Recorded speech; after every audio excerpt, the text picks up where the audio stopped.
न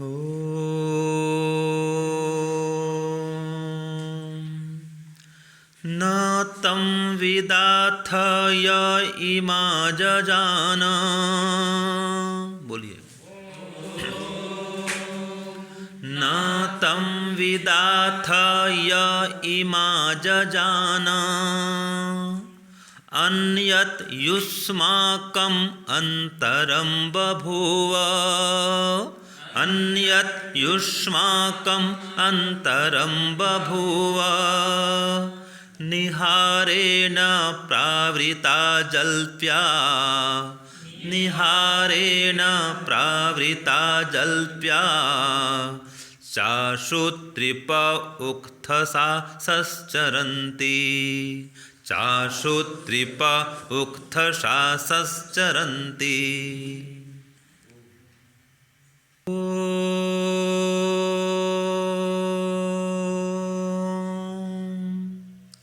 न तं विदाथ य इमा जजान।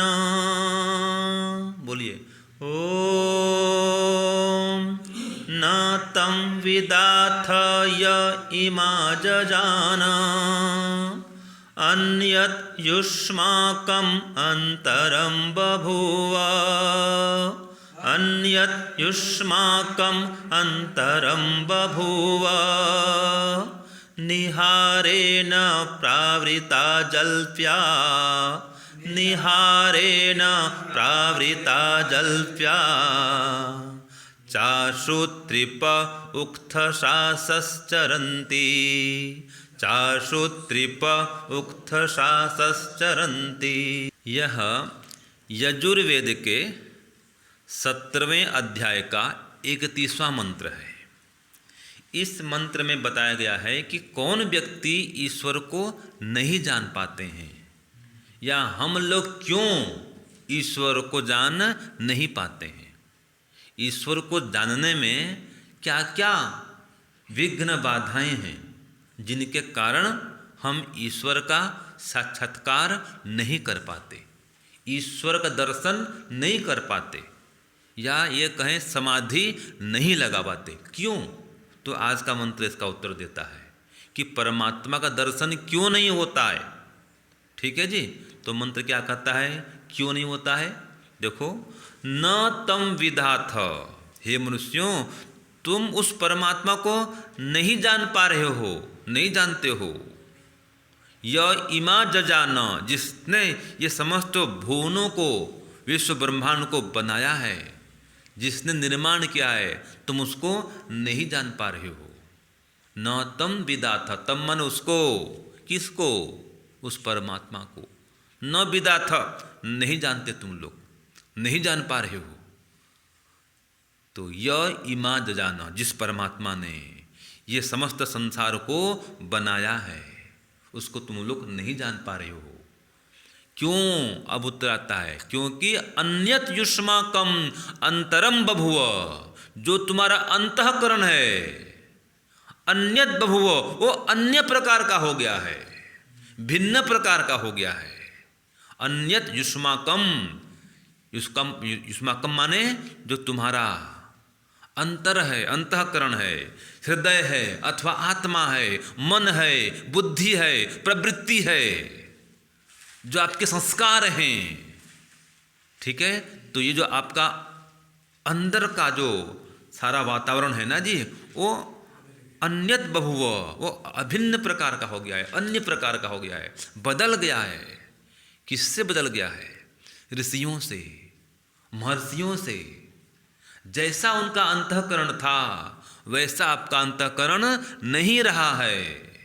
आपकी आदतें, आपका चाल चलन, आपका खान पान, आपका लेन देन, आपका आचार व्यवहार, दिनचर्या आपकी, ठीक है, आपकी वाणी, आपका भाषण, ये सब कैसा हो गया है? बदल गया है।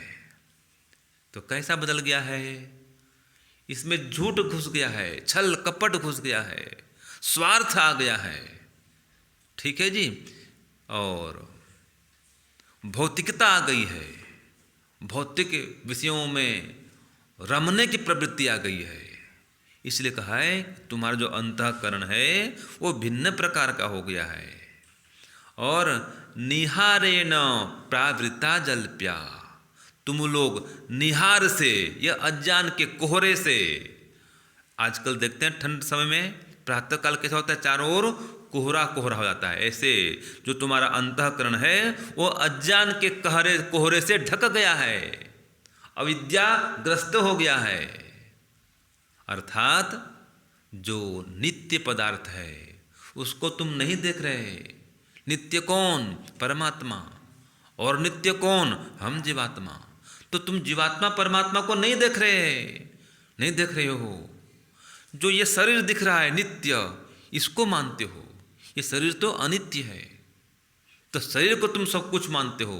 शरीर को खिलाने में, पिलाने में, सजाने में, संवारने में लगे हुए हो। ठीक है, ये संसार को देख रहे हो, ये अनित्य है। तो संसार है, शरीर है, ये अनित्य है, इसको तुम नित्य मान बैठे हो। ये अविद्या है। और परमात्मा को नहीं मानते, उसकी उपासना नहीं करते, ध्यान नहीं करते, यही सच्चाई है। 24 घंटे में व्यक्ति आज 24 मिनट भी ध्यान नहीं करता, सुबह शाम मन लगा करके, तो कैसे परमात्मा मिलेगा उसको? है कि नहीं है? तो और कैसे हो गए हो? प्रावृत्ता जल्प्या, इस प्रकार से ढक गए हो, आवृत्त हो गए हो अज्ञान अविद्या से।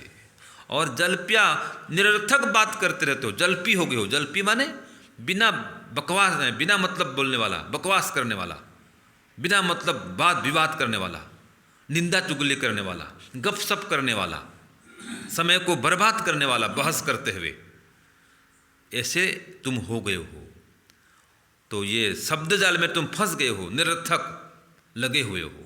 और असुतृपः, असु माने प्राण, अपने प्राण को तृप्त करने में लगे हुए हो। ठीक है जी, माने इंद्रियों की संतुष्टि में लगे हुए हो, विषय भोगों में लिप्त हो गए हो, और उक्थसासह, आडंबर वाले हो गए हो, अपनी प्रशंसा को चाहने वाले हो गए हो, बहुभाषी हो गए हो। ठीक है, मौन शांत गंभीर होकर के नहीं रहते हो, ईश्वर का चिंतन मनन नहीं करते हो। इसलिए उक्त साहस चरंती, ऐसे बहुभाषी हो करके तुम भटक रहे हो, संसार में बार बार आ रहे हो, बार बार संसार से जा रहे हो, और प्रभु का दर्शन नहीं कर पा रहे हो, ईश्वर से नहीं मिल पा रहे हो, ईश्वर को नहीं जान पा रहे हो। क्यों? तुम्हारे अंदर जिज्ञासा ही नहीं है परमात्मा को जानने की। तो कहा अन्यत युष्माकम अंतरम बभुव, जो तुम्हारा अंतःकरण है, जो तुम्हारा अंदर है, तुम्हारे अंदर में कौन बस गया है? संसार बस गया है। आज सब कुछ चाहिए,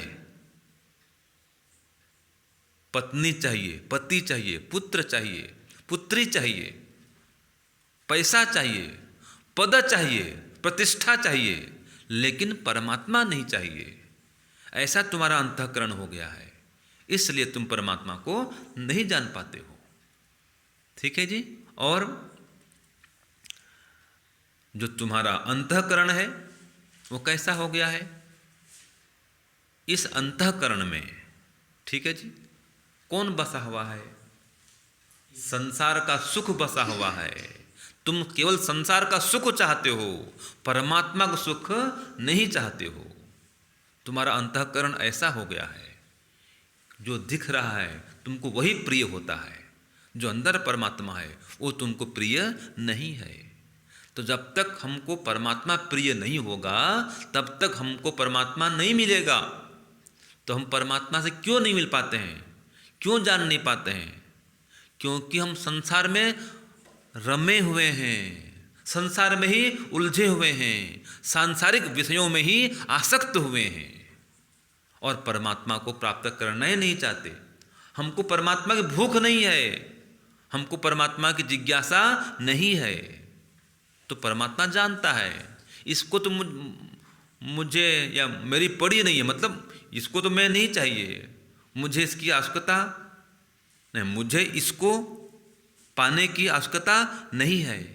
माने मुझे ये पाना नहीं चाहता है तो मैं क्यों अपना दर्शन कराऊं, जानता है परमात्मा। जैसे कि पहले ज़माने में छोटे छोटे बच्चे गुड्डे गुड़ियों का विवाह करते थे, उसको बोलते हैं पुतली विवाह।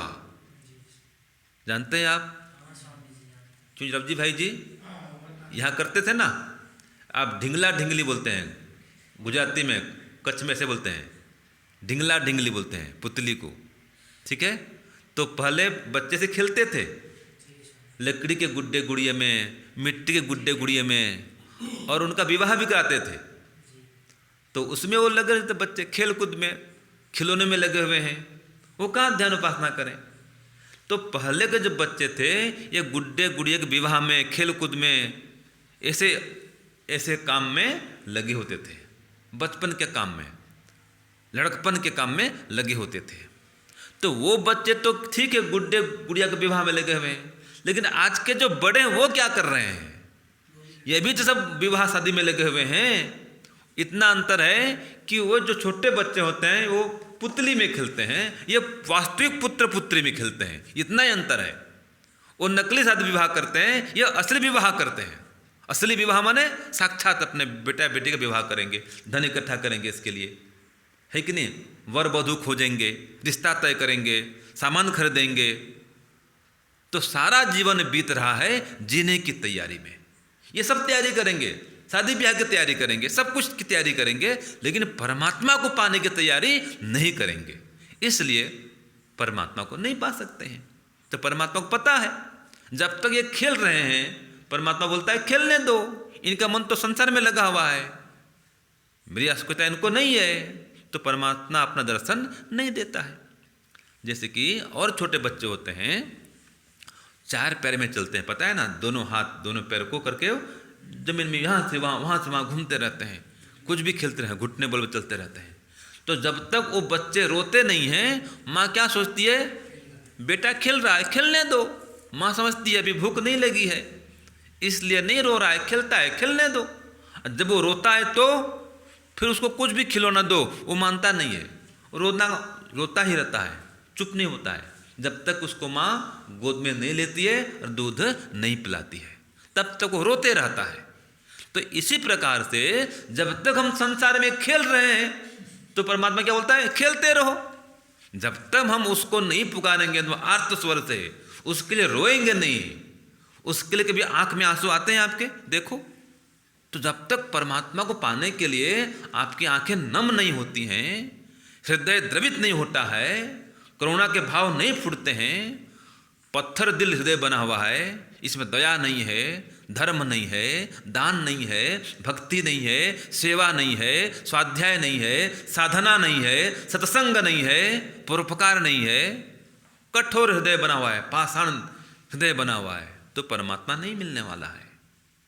तो संसार में ही खेल रहे हैं हम, वास्तव में परमात्मा को पाना ही नहीं चाहते हैं, इसलिए परमात्मा का दर्शन नहीं होता है। नहीं तो जहाँ चाह है वहीं राह है। व्यक्ति जो चाहता है वो पा के रहता है, पा सकता है, इतनी शक्ति है आत्मा में, जो चाहे कर सकता है, लक्ष्य को प्राप्त कर सकता है। लक्ष्य नहीं व्यक्त बनाता है व्यक्ति कि मैं परमात्मा को प्राप्त कर लूँ, इसलिए परमात्मा को नहीं पा सकता है। तो हमारा अंतर कैसा हुआ है, अंतःकरण सांसारिकता से ओतप्रोत हो गया है, भौतिकता से ओतप्रोत हो गया है, विषय भोगों की भावनाओं से ये लिप्त हो गया है। इसमें आध्यात्मिकता नहीं रही, ईश्वर की भक्ति नहीं रही, भजन जप ध्यान नहीं रहा, इसलिए परमात्मा का दर्शन नहीं होता है। सकाम भावनाएं हैं, निष्कामता नहीं है। और ये जो कहा इसमें मौन गंभीर नहीं रहते हैं, फालतू गपशप में लगे रहते हैं, जल्पी बने हुए हैं और असूत्रिप बने हुए हैं, और अपने प्राणों को तृप्त करने में लगे हुए हैं, इंद्रियों को संतुष्ट करने में लगे हुए हैं। इसलिए परमात्मा को हम प्राप्त नहीं कर सकते हैं और अविद्या से ढक गए हैं। अनित्य को अनित्य नहीं समझते, अनित्य को नित्य मान लेते हैं और नित्य को भी नित्य नहीं समझते। हाँ, नित्य को अनित्य मान लेते हैं और अनित्य को नित्य मान लेते हैं। अनित्य कौन? ये संसार शरीर अनित्य है, इसको नित्य मानते हैं। और नित्य कौन? परमात्मा जीवात्मा नित्य, ईश्वर नित्य, उसको तो मानते ही नहीं है, उसको तो उड़ा दिया हमने, है कि नहीं है। और जो सुख है उसको दुख मानते हैं, जो दुख है उसको सुख मानते हैं। समझ गए?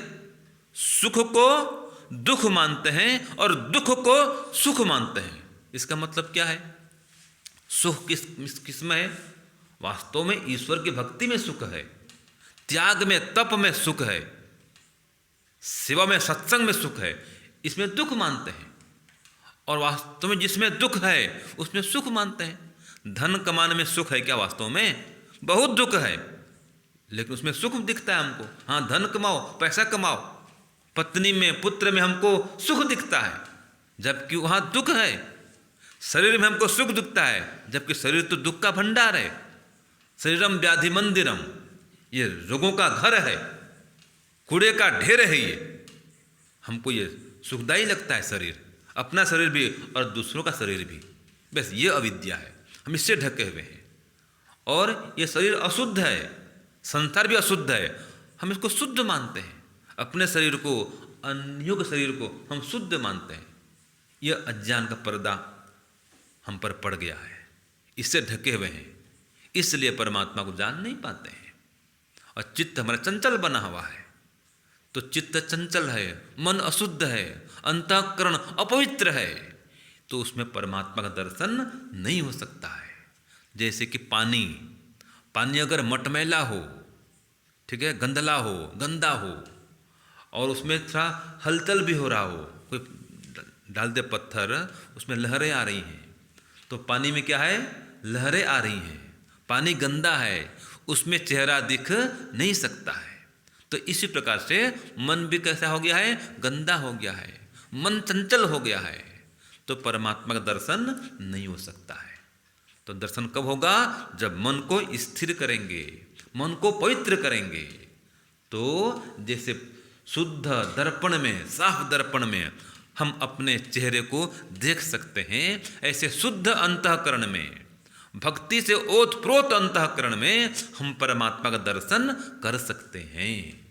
और जब तक ये अंतःकरण गंदा है, अविद्या अंधकार अज्ञान से ग्रस्त है, और ऐसे ऐसे फालतू काम में लगे हुए हैं, फालतू काम माने बस मैं और मेरा, मैं मेरा मेरा मेरा, इसमें लगे हुए हैं, स्व स्वामी संबंध में उलझे हुए हैं। मेरा बेटा, मेरी बेटी, मेरे पिताजी, मेरे माताजी, मेरा मित्र, मेरा घर, मेरी संपत्ति, मेरी गाड़ी, हाँ जी, बस मेरे मेरे इसमें लगे हुए हैं। मैं और मेरापन इसमें लगे हुए हैं, इसलिए परमात्मा नहीं मिलता है। तो हम परमात्मा को पाना चाहते हैं तो परमात्मा को अपना सर्वस्व माने, उसका सब कुछ है, अपना कुछ भी नहीं है, यह स्वीकार करें। हम तो ये शरीर के और संसार के प्रयोग करता हैं, परमात्मा इन सब का प्रदाता है। तो ऐसा माने, तो उससे संबंध को जोड़ें और संसार से संबंध को तोड़ें, तब परमात्मा का दर्शन हो सकता है। तो मंत्र कहता है परमात्मा का दर्शन क्यों नहीं होता? बस इसलिए नहीं होता कि हमारा अंतःकरण उससे अलग हो गया है, उसकी भक्ति से हम विमुख हो गए हैं और संसार की प्रीति से युक्त हो गए हैं, संसार की आसक्ति से युक्त हो गए हैं और परमात्मा की भक्ति से दूर हो गए हैं, इसलिए परमात्मा का दर्शन नहीं हो पाता है। तो आवश्यकता क्या है? तीव्र संवेगानाम आसन्न, तीव्र संवेग को पैदा करें, तो आसन्न अति शीघ्रता से परमात्मा का दर्शन हो जाएगा। तीव्र संवेग माने क्या है? कि मुझे परमात्मा ही चाहिए, दूसरा कुछ भी नहीं चाहिए, सभी काम उसकी प्राप्ति के लिए ही करना है, साधन के रूप में करना है। तो कहा ईश्वर प्रणिधानात् वा, ऐसे ईश्वर प्रणिधान से ईश्वर शीघ्र मिलता है। ईश्वर प्रणिधान माने ईश्वर हमें देख रहा है, सुन रहा है, जान रहा है, हर समय यह अनुभूति मन में बना के रखें तो उसका दर्शन होता है। हम तो उसको भूल ही गए परमात्मा को, इसलिए दर्शन नहीं होता है। फिर आता है समाधि सिद्धि ईश्वर प्रणिधानात्, ईश्वर प्रणिधान से ही समाधि की सिद्धि होती है, प्राप्ति होती है। तो ईश्वर प्रणिधान माने ईश्वर में विशेष प्रेम, विशेष लगाव, ईश्वर में अगाध आस्था, दृढ़ निष्ठा, अटूट विश्वास, परम प्रेम, ये ईश्वर में होना चाहिए, तब ईश्वर का दर्शन होता है।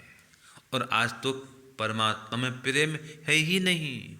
पत्नी से प्रेम है, पुत्र से प्रेम है, पति से प्रेम है, पैसा से प्रेम है, पद से प्रेम है, प्रतिष्ठा से प्रेम है, परिवारजनों से प्रेम है, लेकिन परमात्मा से प्रेम नहीं है, इसलिए उसके दर्शन नहीं हो पा रहे हैं। तो आवश्यकता है परमात्मा से प्रेम को बढ़ाएं, अति प्रेम उत्पन्न करें, परम प्रेम पैदा करें। ये ईश्वर प्रणिधान है। और अपने समस्त कर्मों को ईश्वर को अर्पित कर दें, अपने आप को भी ईश्वर को समर्पित कर दें। सर्वक्रियाणाम परम गुरो अर्पणम तत्फल संन्यासो वा, यह आता है व्यास भाष्य में कि दिन भर जो भी कर्म करते हैं उसको रात को अर्पित कर दें, अपने आप को भी उसको समर्पित कर दें कि हे परमात्मा, मैंने दिन भर जो भी कार्य किया है सब आपको अर्पित करता हूँ, मुझे कोई इसका लौकिक फल नहीं चाहिए, मुझे तो आप चाहिए, मैं आपकी प्राप्ति के लिए सब काम कर रहा हूँ। तो ये निष्काम भाव से कर्म करना कहलाता है। तो हम तो सकाम भाव से कर्म करते हैं, निष्काम भाव को हम छोड़ दिए हैं, इसलिए परमात्मा को प्राप्त नहीं कर पाते हैं, उसका दर्शन नहीं कर पाते हैं। तो निष्काम भाव को लाएं। पुत्रृष्णा, वित्तृष्णा, लोकतृष्णा से ग्रस्त हो गए हैं, इसलिए परमात्मा का दर्शन नहीं कर पाते हैं। तो पुत्रृष्णा को मारें, वित्तृष्णा को मारें और लोकतृष्णा को मारें। पुत्रृष्णा माने पुत्र प्राप्ति की इच्छा लगी रहती है मन में, मेरा बेटा मेरा बेटा मेरा बेटा, बस सब जिसको देखो बेटा चाहिए, बेटे के लिए सब काम कर रहे हैं, कमा रहे हैं, धमा रहे हैं, किसके लिए? बेटा के लिए, बेटी के लिए। ठीक है जी। तो ये समस्या है। पुत्रृष्णा भी खत्म करें और वित्तृष्णा, धन चाहिए, टका धर्म टका कर्म टका ही परमम पदम यस्य गृहे टका नास्ति हा टका टक टका येते। देखो टका टका टका टंका पैसा ये चाहिए, परमात्मा नहीं चाहिए, ये वित्तृष्णा है। हम तो बोलते हैं मेरी सारी शक्ति लगे प्रभु तुझसे लगन लगाने में, और आजकल लोग क्या बोल रहे हैं? मेरी सारी शक्ति लगी है धन संपत्ति कमाने में। ये देखो यही हो रहा है। तो ये वित्तृष्णा को मारे और लोकतृष्णा इसको मारे। जिसके पास धन है, पुत्र पुत्र सब भरा पूरा परिवार है, अब उसको पद चाहिए, प्रतिष्ठा चाहिए, नेता बनेगा, अभिनेता बनेगा, बड़े पद में जाएगा तो पद चाहिए। तो जिसको पद चाहिए, पैसा चाहिए, पुत्र चाहिए, पत्नी चाहिए और परमात्मा नहीं चाहिए, तो उसको दर्शन कैसे देंगे? परमात्मा नहीं देंगे ना। चाह ही नहीं है, अंदर भूख नहीं है परमात्मा की, तो परमात्मा का दर्शन नहीं होता है। ठीक है, इसलिए अंदर में परमात्मा की भूख पैदा करें, उसकी जिज्ञासा पैदा करें कि मुझे परमात्मा को जानना है, पाना है। तो जब ये भाव दृढ़ हो जाएगा, दिन भर मन में लगा रहेगा कि मुझे परमात्मा को पाना है, मुझे परमात्मा को पाना है, मुझे परमात्मा से मिलना है, मुझे उसका दर्शन करना है। जब मन में यही बसा हुआ है तो अपना अंतःकरण क्या हो गया? परमात्मा से रंग गया। तो ये अब अन्यत नहीं रहा, ये ईश्वर के अनुकूल बन गया। तो अपने अंतःकरण को ईश्वर के अनुकूल बनाए तो परमात्मा दूर नहीं है। ठीक है, तो परमात्मा का दर्शन क्यों नहीं हो रहा है? ये जो कारण है, अविद्या है, अज्ञान है, बिना मतलब बोलते रहना है, विषय भोग में आसक्ति है, इंद्रियों की तृप्ति में लगे रहना है, और भी कई कारण हैं। पुत्रृष्णा, वित्तृष्णा, लोकतृष्णा, चित्त की चंचलता, अपवित्रता, सकामता, लोभ, लालच, काम, क्रोध, ईर्ष्या, द्वेष, अहंकार, ये सब बाधक हैं। इनके कारण दर्शन नहीं हो पाते हैं। तो अभ्यास करें, विवेक उत्पन्न करें और वैराग्य को धारण करें और ईश्वर की भक्तिमय जीवन बनाएं, जपमय, तपमय, व्रतमय जीवन को बनाएं तो परमात्मा का दर्शन कर सकते हैं। ओम शांति, ओम श्रम। सबको सादर नमस्ते जी।